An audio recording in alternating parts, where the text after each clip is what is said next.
Welcome back, everyone, to Pontos Fathom Hobbies. This is episode 4 of The Thing, Rift to Carcosa. We're playing with Carcosa rules, modified to use The Thing output 31 characters. It's the characters of The Thing going through the spacecraft that they found frozen in the ice and entering a portal into Lost Carcosa. Let's get into gameplay.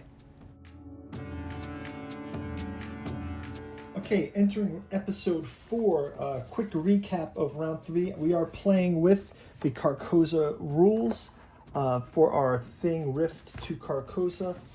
In the prior terms, we have found the alien spacecraft. We've gone in with the party from the Thing and entered into the Rift, which has emerged us into a barren area of Lost Carcosa, where we actually can see the portal is now in a cave, and emerging from this cave, we're in this two-sunned landscape. There was some encounters with the Carcosan hunters, but also Blair and the science team basically are starting to have an awakening of the class of magic users, even to the point of discovering some of the rituals. As we jump into episode 4, Blair's visions are getting stronger, and we're going to come across the temple ruins. We'll jump into this right after a quick word from our sponsor. Thanks for watching. If you'd like to support the channel, we've got a bookstore link down in the description where you can check out the 6 volumes of the Cat 2 journals out of Lovecraft's Providence, also available in the hardcover omnibus edition. We've got the Dirges of the Alabaster Kings, the Saturnalis Thralmorin, and the Lost Cypria, as well as our artificial psychoanalysis of desiring machines. Pick up our Alchemy and Anthroposophy in the Dune Saga, as well as our Alchemical Courtship in the Dreamland Saga, of volume 1 of which is soon to be adapted into the Celophaeus comic book series. Go check out our Patreon for more details on that. Thank you all for your support. Check out the bookstore link in the description. Now back to the show. Check out the bookstore if you're interested in supporting the channel. Let's go ahead and move on. So I'm going to move the saucer out of the way. We've come from the barren desert from the saucer. Next, we are starting to approach onto the road of the ritual fragments. So at this point, we find beneath the sand, there are fragments of ruins, fragments of a road, and we start to follow that road. The architecture echoes the craft beneath the Antarctic ice. The same symmetries, the same precision. Time has not worn these stones. It has only waited beside them. So perhaps these are the ancient realms of Carcosa before, from the ancient times of Carcosa.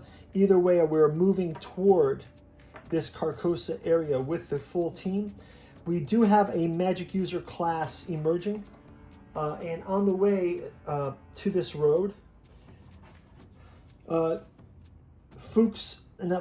Blair has a insight that we are on the road toward a hidden temple where they can learn more of the spell use that they've been having visions of ever since they had the encounter with the Serpent Man.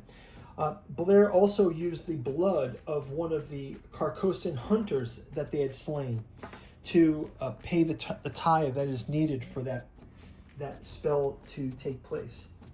As they approach the gateway of a ruined temple, the group starts to explore this area. Obviously, our hunter fighting men, they are exploring the perimeters, looking for any signs of dispute, while our science team, they are looking for more of a otherworldly, magical kind of encounter.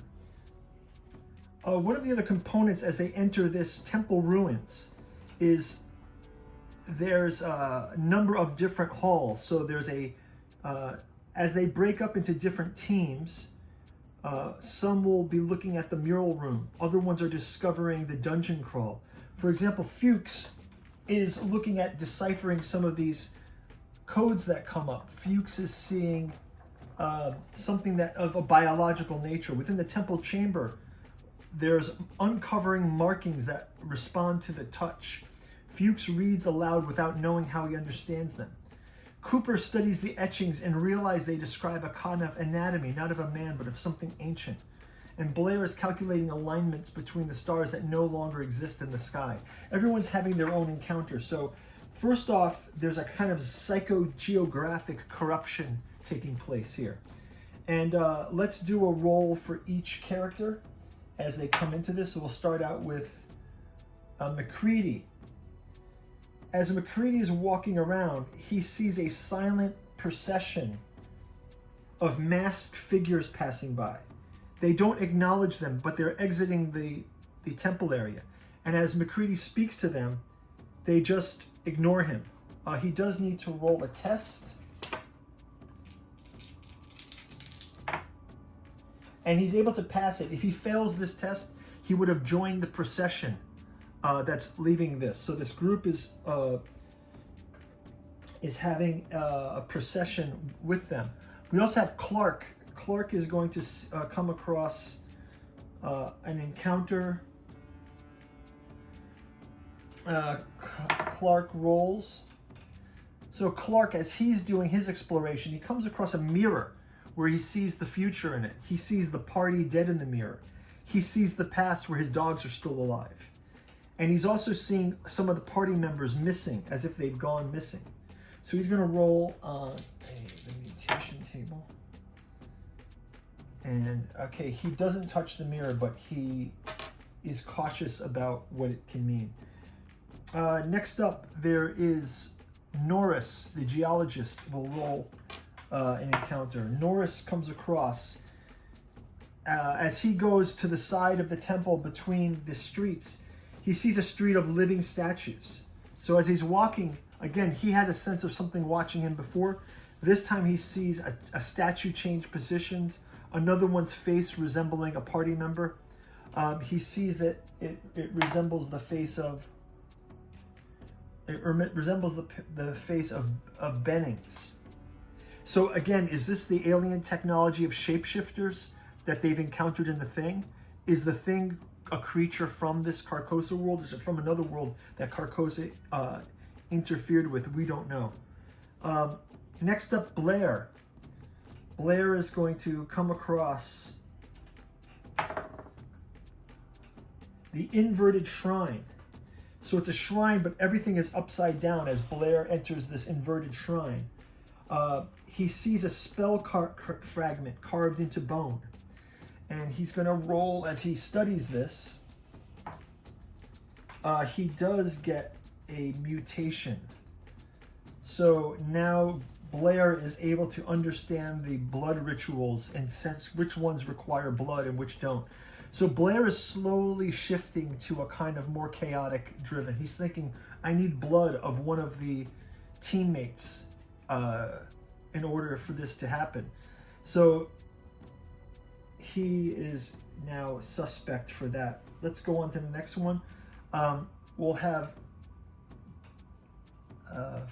we did Fuchs already. Cooper, our physician. Cooper finds the Snake Man Observer. The same priest that he had a hologram version, they find a stone version of this, an altar. And if he places blood into that stone, he's able to gain one magic spell for this. So we'll have the party regroup and see if they're going to do those blood sacrifices. And finally, Gary comes across the yellow script vendor. So there's a vendor selling forbidden scripts. He's asking for memories, teeth, or childhood names as payment. So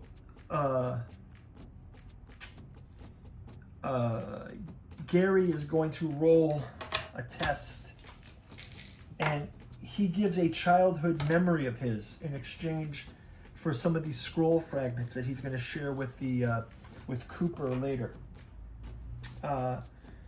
So next up, we're going to have Knowles roller skating through. Knowles comes up on a warping street.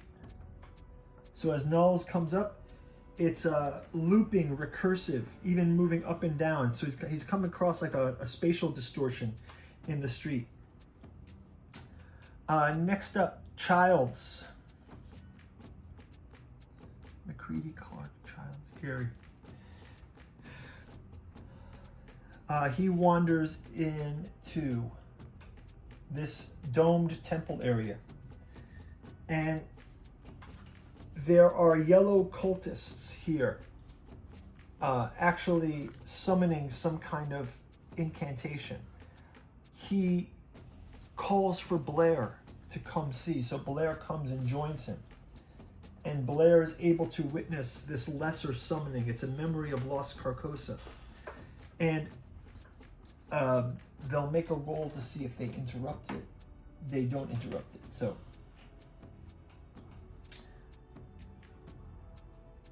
as the day goes on and they explore more in the ruins, the sands shift in the doorway, and again you can see that Bennings is able to detect that there's a change coming. He does see while they're doing this incantation that the sand is swirling around, and there above in the sky, Bennings is able to see a black star appear in the sky. There's a black star that appears above the two yellow suns.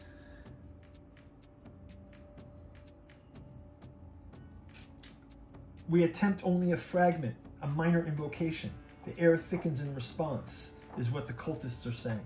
The sand at the doorway lifts and settles without wind. Somebody beyond the temple walls, a shape moves. It does not approach, it observes. And one among us feels the pulse of the change. So these, the cult is in the midst of this ceremony when they notice Blair and McCready are there. And then let's just roll a die here. 1, 2, 3, 4, 5, 6, 7, 8. The problem is Childs is missing. The next thing you know, they see Childs is being held by the group for the blood sacrifice. So Childs has been caught. McCready will try to disarm them. He misses, so he is not able to. Also, one thing is our ammunition is running low, so the team was able to go and get from the Carcosan hunting party that they encountered. When they first entered the cave from the sandstorm, they were able to find some hand-to-hand weapons. So now they each have some kind of blade at least, so they can fight with those. McCready does have 2 bullets left, but he misses and is not able to stop the escalation of this. And as a result, Childs is sacrificed. And the other cultists are blocking the way, so McCready and Norris is not able to intervene. So Childs takes an additional 6 damage. Childs has been killed and sacrificed to the cult. And as a result, Gary is the one who comes in and says, we have to get out of here. So they move, the whole group runs at Gary's lead, with McCready reluctantly not able to remove to them. They head back out into the road, and that's going to end the turn. Oddly enough, though, Blair is interested in how this dynamic works. He's seeing that the cultists require blood in order to have a result of magic. So let's see what happens in the next round. We'll see you on the next episode of The Thing in Lost Carcosa. Thanks for watching. Bye.